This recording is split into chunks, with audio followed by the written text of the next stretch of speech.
সাইকেলে চড়তে আপনার কেমন লাগতেছে? প্রথমত একটু ভয় পেয়েছিলাম, এখন ভালো লাগতেছে। আপনার যদি বলা হয় 2 লাইনে উত্তর দিতে হইব সাইকেল চড়তে কেমন লাগে, তাহলে আপনি কি করবেন? যদি আমার কোনো প্রশ্ন করা হয় তাহলে আমি বলবো ভুবনডাঙ্গা গ্রামের আজলালের সাইকেলের পিছনে চড়তে চাই আমি যুগ যুগ ধরে, আর কখনো বিরক্ত লাগবে না। কি হলো, কি হয়েছে, আপনার কি কষ্ট হয়ে যাচ্ছে? না এমনি। আচ্ছা আপনি যদি কিছু না মনে করেন, এখন থেকে আপনার আমি তুমি পেয়ে কই। হ্যাঁ হ্যাঁ, বলতেই পারেন, বলেন। আচ্ছা আপনার একটা কথা জিজ্ঞাসা করি। কি জিজ্ঞাসা করবা? আমি কেন বাসা থেকে পালিয়ে আসছি এটাই তো। 4 বছর আগে কার অ্যাক্সিডেন্টে আমার বাবা মারা গিয়েছিল। তারপর থেকে আমি ছোট চাচা চাচির কাছে থাকি, আর আমাকে দেখাশোনা তারাই করতো। ভালোই জমি জমা সম্পত্তি আছে আমাদের।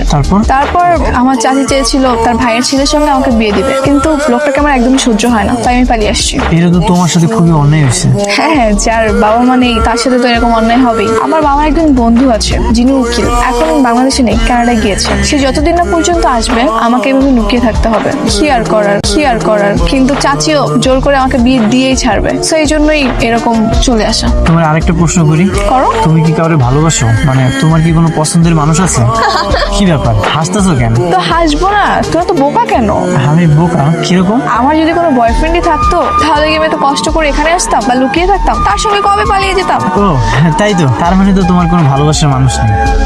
নেই, তবে তবে কি? না কিছু না, চলো সামনে যাই।